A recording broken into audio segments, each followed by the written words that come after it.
Good late Thursday, early Friday. Meteorologist Casey Cloud here in the Weather Center right now, giving you a look at those temperatures. If you're watching live here about 1:40 in the morning, you do see those readings pretty chilly out there, but just kind of enjoy it while it lasts because we're expecting warmer air, as that spring period does begin here on this Friday, as we're looking and as we're tracking things. I know that low humidity factor. That's something that feels good, but that's going to start going away as we look ahead here ultimately in the timeline that there is not much of a rain chance. So we kind of do need that to go away. For a period here, it'll still be pretty low, that humidity, and that will be a cause for concern. But we will start to see some moisture next week, but not near enough.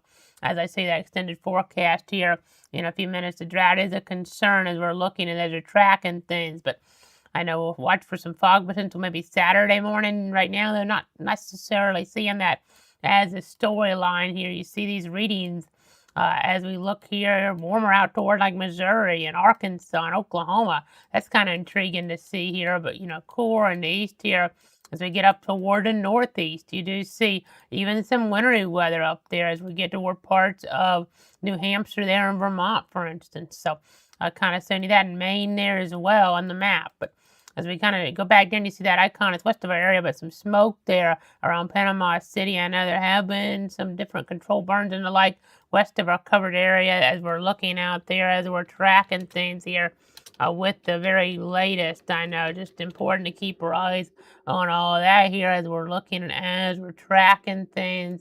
But got to be aware if you have fog mixed with stuff like that, smoke, from either control burns or actual wildfires, that's something that we'll have to be vigilant about here in our local area as we look ahead and toward the timeline. So you see a little bit of rain out there off the southeast Florida coast, maybe a little bit hanging back. You see some reports later, like around Boca Raton there, and as we get down here toward areas like Key Largo, but overall, not getting too much rain on land. I know a lot of Gator fans headed down to Tampa there as they have March Madness action getting on going for them on that Friday night against Prairie View A&M. So that should be exciting there, the 1 versus 16 game. The Gators are the defending champs in men's college basketball there as we look and as we track things. I'm sure our Gator fans are excited about that. I know FSU fans, well, not in March Madness, but have FSU baseball coming up this weekend there at home against NC State. It's the battle of Link Jarrett and his son, who's an assistant coach for NC State there, as we're looking and as we're tracking things here, as we give you guys the very latest on all that in terms of just the rain forecast, not much. We do have to watch out for the drought concerns. I'll see the temperature forecast a little bit as we look ahead here. Give me just a second. I'll put that on, and you'll be able to see some of these colors here. Those oranges indicate 70s, the yellows 60s, and this is about 1 o'clock here in the afternoon. As we get toward the evening, you see here, sun goes down an hour later in terms of the arc clocks here, so 7:40 or so Eastern to sunset, and you see as we get toward that there, 6 o'clock or so anyway, you see mid-70s around Tallahassee, mid-upper 70s around Tampa, and really not much in terms of precip. So, well, this should be pretty good going down toward Tampa area for that game Friday night there on, the Turner family of networks there in terms of March Madness specifically. That game is over there on the network of TNT. So, again, 9:25 is the estimated tip for that. Of course, the game before it will help determine that because it's like 30 minutes after the other one ends. But weather looks good for that. I know a lot of teams here in the region are in March Madness or have been. Some of them already eliminated. I know my bracket doing pretty good so far, but I know I did have USF win, and they did end up losing to Louisville there on that Thursday. Troy lost a big margin to Nebraska in terms of local teams. You have, Georgia, really, they weren't competitive with St. Louis as we were looking and as we were tracking that. So, again, something to keep in mind there as we're looking and as we're tracking things and, looking at all those games there and the like. So, again, just something to kind of be mindful of. You do see some fog out toward the west around like Lake Charles, and then another indicator there in toward southeast Texas vicinity. But And, just keeping our eyes on everything here. I know, just trying to go over some different things here with the overall weather topics. And you see clouds to the east, I know, as we look out here on the infrared satellite. We had some issues, and, I've been having some issues with some things at Cape Canaveral because of a little bit of weather. You see not near as many clouds closer by, but still some can cause an issue out that way. Ended up having that launch that we were thinking about maybe having, to be able to see Thursday morning early before sunrise, or it could have been an interesting, photogenic type of look at things. They ended up getting pushed back a little bit there to later on in the morning, it seems. So as we were looking there and the like. But yeah, these temperatures still pretty chilly, and they're going to get chillier tonight as we look at the wind direction. You don't see a lot of wind here right now. I go back 4 hours here. You kind of see how things switch directions a little even, to go back and forth. I mean, they're not switching a whole bunch, but it's just there's not a lot of wind out there, as we're looking later on here. But, obviously when you get more wind and drier conditions, that can be a fire weather concern. So something to be mindful of here for sure as we look and as we track things here with the overall meteorological pattern. I know they're really warm still out in the southwest. Look at that, 93 at Phoenix there.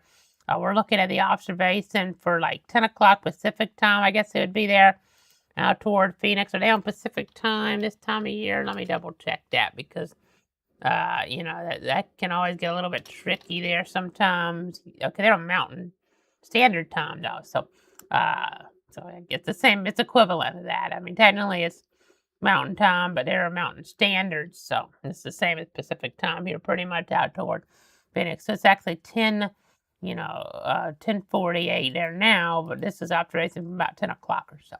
So as we go ahead and look, I know some folks get daylight time. They don't actually get that transition over toward that here as we look and as we track things here with the overall storyline. There's some areas don't do that. I know in Hawaii, the weather's been pretty active out there. As we look, as we look out that way, you see some rain still. I'll put on the Pacific satellite here real quick for everybody. I know they haven't gotten a lot of rain out there, a pattern that's been active. Not as, impactful this time around, but still an important storyline to keep tabs on, obviously, in terms of that overall pattern here, in terms of the meteorological storyline.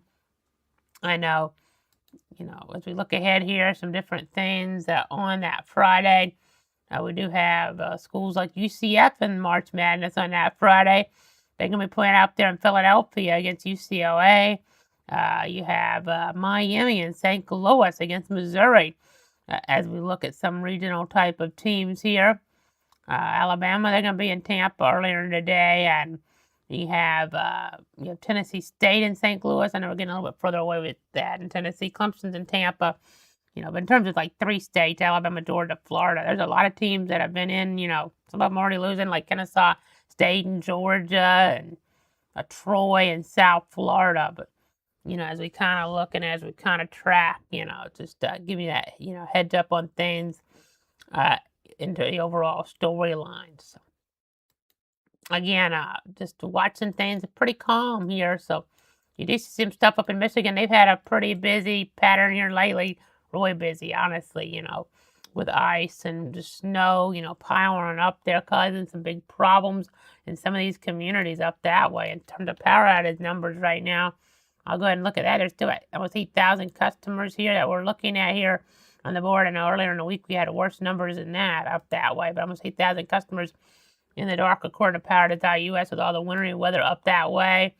You see on Alpena, Michigan there, for instance. So, again, just trying to give you guys the latest, give you the latest there on all of that. So, you see there, just watching the different types of precip involved in the overall weather pattern. You see some weather in the Pacific Northwest that, is a little bit impactful, some rain. Seattle and rain, so, that's, kind of something that's a little bit synonymous there. But as we go ahead and look at as we track here, our local area again is so quiet, but we do have the drought concern that is very significant. As we look here, this is the latest drought monitor update. You can see an extreme drought, but you were hoping, and I was hoping maybe we'd see some of that go away with the rain we had recently here. Instead, it's actually gotten worse in some areas. Believe it or not, it's actually gotten worse in some areas, which is really unfortunate. You see now an exceptional drought, the worst, possible drought there on the board in parts of the covered area there in Florida and Georgia too, which I'll see here in a moment, but parts of Hamilton, parts of Swanee, parts of Madison, parts of Lafayette counties there. That's not a good situation at all as we look and as we track, again, parts of Madison, Hamilton, Swanee, and Lafayette, the worst kind of drought you can have according to the numbers now with the drought monitor information. That doesn't mean that other areas aren't having it bad, or that it's a situation there. It still could get worse, even though it's gotten to that category. But everybody in Florida under at least an extreme in our area, pretty much. I guess you maybe right there Southeast Marion. You have to look real close to maybe see a little bit of just severe, but that's still really bad. It's not a good picture here. And then as we look, at our safety tips here for wildfires and evacuating from them, just got to always stay aware of your environment. Leave when asked by your local emergency officials. Take action immediately. Leave as soon as evacuation is recommended by fire officials to avoid being caught in fire, smoke, or road congestion. A delay could cost you your life. Take the initiative to stay informed and aware. Listen to your radio, TV, or alerts from your phone there. Announcements maybe from law enforcement, emergency personnel, things along those lines. I know these are tips from California from early last year, but still, just important things to keep in mind as we're tracking things with the overall weather pattern, as we keep you guys just up to date. I know, by the way, something to watch for. We'll have to hope we don't see like fog and smoke mix for people headed down there or headed back from some of those games there on Tampa in terms of March Madness. Because look at some of the Tampa forecasts. I see Sunday, Monday morning, maybe some fog mixing in. So that's something to be aware of if you have fog and smoke mixing. We've had issues before, tragically, toward I-75 and Paynes Prairie, for instance, going back a decade and a half ago or so. It's just a terrible situation there. So just want you guys to be very careful is what I'm trying to say. With wildfires, and just even if it doesn't seem like it's a big deal right off, the fire itself, the smoke, and maybe fog mix, and then you could have super fog, pretty much is what it's termed, and it's a situation where, we could have problems on the road. So it's not all just about evacuating from the fire. The smoke and fog can mix, like at night, it lays toward the ground, and that can be really dangerous, even deadly. So keep that in mind here as we're tracking things. As we give you guys the updates in Georgia now, the extreme drought is the story for many of our Georgia zones. We have exceptional there, as we're getting closer down in the vicinity of Adasta. As we're looking there around Thomasville, it's not a good situation here at all. Thomasville, Adasta, the worst kind of drought you can have in those areas there. The highest level, I know it goes from 0 to 4, but so, really, it's 4 out of 4 type drought here. Or I would almost just call it 5 out of 5 since there's 5 different categories here, really. So this is not good at all. And you got to be vigilant. A lot of areas have burn bans, some don't, but really wouldn't be burning these conditions here when we have these low humidity values. I know looking back at that Thursday, the lowest humidity value we had east of Stark was 42%. We did have winds up to 14 at our anemometer at about 7 feet off the ground. So again, let's be very mindful here of what we're talking about, what we're tracking. I just have to be really paying attention here. Really don't want to be burning things. Some days when we have the wind direction out of a certain way, things are a little less dangerous if it's not too high because you have higher humidity values, but don't burn. Just really probably not going to be safe to burn here for a while. It could be months. Obviously, you got to follow your local orders. Some areas can't burn ever, like in Duval County. In Florida, that's a permanent thing, folks. That's a permanent thing in terms of that burn ban there into Duval County and Jacksonville, all of Jacksonville in Florida.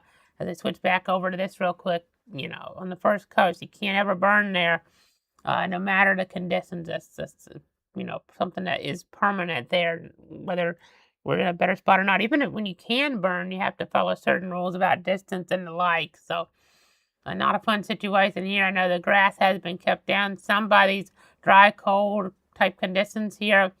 Of course, as we look ahead in the timeline, that'll probably is starting to change some, in some ways, but we'll just have to, wait and see here as we look and as we track. probably will have, folks starting to get that fuel there for the lawnmowers and the like. So that's something to be keeping in mind here as we're looking and as we're tracking things. But again, that Georgia drought monitor telling us stories the lesser concern to the north in theory, but still not a great picture, even like in northeast Georgia, for instance. And then that rainfall forecast next 7 days, there's not very much in sight here. I'm probably a little more optimistic of my rain chances, which aren't that much, but they're better than what this is showing, which is showing pretty much no rain for Stark and Jacksonville next 7 days, and maybe 100th to a tenth there. For everybody that's not really just seeing pretty much bone dry conditions. So not a good situation here, obviously. I know you can get interactive radar at clutter.com/radar for more, not on the air. When we're on, you could too if you wanted to zoom in on certain areas. But I know we had all that storm damage on that Monday we were keeping tabs on here. For instance, I know there were reports in Union County. Some of those roads I know kind of, when I was going over some of that, they kind of get shrunk down in the reports. There's another way I can pull this up here on the system, but let me go ahead and kind of do that real quick here. Just kind of get an idea of some of that, because those are important to touch on there, because we haven't had much, in the way of severe weather in North Central Florida until as we look at this situation on Monday, I'm talking about here, and then probably not going to have, much more of that for a while, which is, you don't want severe weather, but you need precip here as we're looking and as we're tracking things, as we give you guys the very latest on the scenario here with the overall meteorology. You need them, in terms of some of that storminess. You don't want the reports, but you need precip, because otherwise you have some problems here, maybe big problems in terms of wildfire danger and the like. So again, just have to be really vigilant with that. Just have to be really, really keeping tabs here on all that here as we look and as we track things. It's just, really important to do all that here with the overall meteorology, obviously. Just have to be really paying attention here in these type of situations. Just trying to pull up those reports here real quick.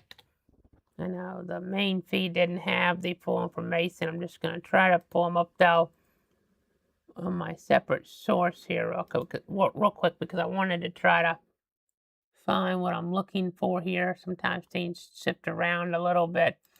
It takes a second, but as we kind of look and as we kind of track things here with the overall weather story, I know, just trying to give you guys that very latest here. Just going through here some of this information, because it was an active period there. Not active now, as you see with that rainfall forecast, but it was very active. As we look back and toward that timeline, a very active situation for sure. Let me go ahead and show you the just a plain graphic view right now as I go over some of this again in a little bit better detail. Try to get some of this here for you. So we had, in Union County, trees were reported down to the intersections of Southwest 119th Avenue and Southwest 36th Street. Let me go ahead and put up our coverage map. So we'll do it that way. That'll be a little bit better. We're always on for any tornado warning storm moving through the 62 counties and the like here. But, trees were reported down to the intersections of Southwest 119th Avenue and Southwest 36th Street and Southwest 102nd Avenue and Southwest 36th Trail there toward parts of a Union County area there on Worthington Springs. As we kind of look, it's right there close to the Alachua County line, but looking toward Union County there. It says Alachua, but it's right there. Trees are reported down at the intersections of Southwest 119th Avenue and Southwest 36th Street and Southwest 102nd Avenue and Southwest 36th Trail on that Monday around 1:47 p.m. there, 1 mile west-southwest of Worthington Springs there. As we're looking and as we're keeping you guys informed here on the very latest. Also, we had a situation there where I know updated report Multiple trees are reported down there in Union County, across Southwest State Road 121, especially at the intersections with Southwest 76th Street and Southwest 92nd Street. Power lines are reported down in Lake Butler, and a power pole was leaning along Southwest 7th Street, and there's a reported gust of 42 miles an hour. I know some of these areas didn't have a full severe thunderstorm warning, which can get a little tricky because it sometimes things just didn't show as well on radar or didn't have the report. Some of this stuff technically didn't have to occur in severe, in terms of the winds, so it seemed to be pretty impactful here as we're looking and as we're tracking here. Seems like, some of this was confirmed severe because we had the winds, to 60 or so, 61 in Gainesville, for instance, at Gainesville Airport, which is very much noteworthy in Alachua County there. And the Asbury Lake area in Clay County, 3 large oak trees uprooted along Cathedral Oak Parkway and fell in the same direction, likely due to a downburst. A situation there where you had issues out toward Cross City power lines down there into parts of Dixie County. Power lines down in the Cross City area, for instance. So there was a lot going on that Monday, and we were here for you. Hour after hour, we had radar, debris signature out toward parts of Madison County there. I know a couple trees and power lines blown down in the western part of the county there, for instance. And a situation here where you had some reports in southeastern Leon County there earlier on in the timeline. A bunch of tornado warnings in Georgia. They didn't really verify, thankfully, but still just quite a bit there, in the overall pattern. We had a bunch of reports over Putnam County. A tree fell on across State Road 100 near Holloway Road in the Floor Home area, obstructing the road. Multiple trees and power lines reported down in the Floor Home area, especially along Thornton Lane, Coral Farms Road, and North County Road 315 there. And then you have around Pomona Park, vicinity, Willaca area, 1 mile southwest of Willaca. A tree fell on power lines along 301 South Street. South Street apparently is what it says here. A tree fell on power lines along 301 South. That's not actually 301 out there. So, maybe just a local road then is what that's trying to say. Not US 301 out there, but Crescent City trees were a lot reported there in Putnam County down in Crescent City along South Highway 17 and Union Camp Road. And then just very important to keep in mind things. I know we had 0.55 inches of rain here in Bradford, eastern Bradford, on that Monday, 0.15 on that Sunday, and that's probably, about the most we're going to have anytime the rest of the month here, at least in Bradford. The 0.55, I would think for sure, unless we really get some type of sea breeze development. It's really aggressive around here. So yeah, we really need a precip is what I'm trying to say as we're looking and as we're tracking things. I know just very important here, though, with the smoke and with the drought concern, when that all kind of, is intertwined here, unfortunately, it'll be important here to keep, those fog safety tips here in mind as we look at that, to slow down and give yourself extra time to reach your destination as we start to see a little bit warmer and a lot warmer in the morning. And then you have that smoke mixing. And with that fog, you got to be really careful to slow down and give yourself extra time to reach your destination. Make sure your vehicle is as visible as possible to other vehicles by using low beam headlights, and leave plenty of room between you and the vehicle in front of you. Definitely very important information to keep in mind. I know it looks pretty calm right now around here, but just very important information to keep in mind as we look and as we track things. And as I go ahead and look at that 7-day now, you can see here that first day of spring, it's not too bad. Overall, a little bit bigger contrast between the low and the high, meaning pretty low humidity though. So you got to be careful with that fire danger as we look ahead. Obviously when you have a burn ban in play, you got to follow that. If you're not following that, that can lead to legal consequences, maybe even criminal penalties, depending on what happens here. Criminal, charges even, is where I'm going with that. So got to be very careful and follow the rules. That's the biggest takeaway. As you see towards Saturday there, you see our temperatures really started to increase. 82 on that Saturday, 85 on Sunday, getting almost closer to 90 Monday. A little bit cooler on Tuesday, started to have a little bit more, precip chances here, 10 percent maybe Thursday, but then it's 20 and 30% Tuesday and Wednesday. Another system coming on in there and cooling things down a little, but not a lot. Not a lot. Enjoy that 40 type reading number, and and why it lasts here. We're actually at 39 here. Used to start in the rural area, but factoring the beaches is why I go at like 41. But yeah, I said that in a weird way. But enjoy those 40s, why they last here, and then 50s, those gonna last a little longer. Maybe that's closer to average, but it starts to really get above average as we look ahead toward next week. You see 84 there toward next Thursday, for instance. So we kind of bounce back there with these warmer readings here for sure. As we look and as we track things, we enjoy the chillier weather. There's chillier temperatures. Why they last here? Because you don't see, but that's the one day with 70 or so type reading on the map here. And those 70s, you see the readings in the 80s here above average. And we start to see a little bit closer, or quite a bit closer together, which means more humidity here, which is a good thing. But, obviously pretty warm temperatures. That's something we need. You need more rain, because otherwise we can still have big problems here locally in the area. So be very vigilant as we watch that drought concern. And our next formal update will be late Tuesday or late Wednesday. But I think that pretty much does it for tonight here. Again, thanks so much for tuning in and interest in me. Hopefully we don't have to cut in for any wildfire situations. We really would be doing that if we had like evacuations or something. It's really, something where I know sometimes it happens first on the community level, and by the time it gets out to a broader level with the information, it's already, contained, which is what we want. But if it really starts to become problematic and we learn about this information here, we'll be coming on if, it's something really, prevalent there with a wildfire scenario. Let's hope not. We don't want that, obviously. Those are terrible things to have to deal with. We had all those issues in like 2007 with the air quality and the like around here.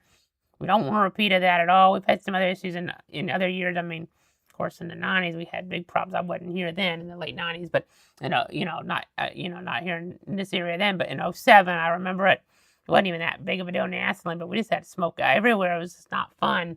They were back in 07.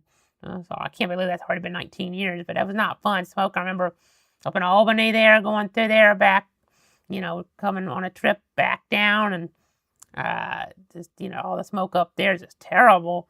The smoke here in our area bad, at school, could smell it. And even, I think, remember the middle school being used as emergency shelter while I was there, and the like. So some of the, media members there reporting on that here from, local television and the like. So again, something to, bear in mind there for sure, as we're looking and as we're tracking things. That is, just do not want to have a repeat of that whatsoever here, as we're monitoring things in terms of that weather picture.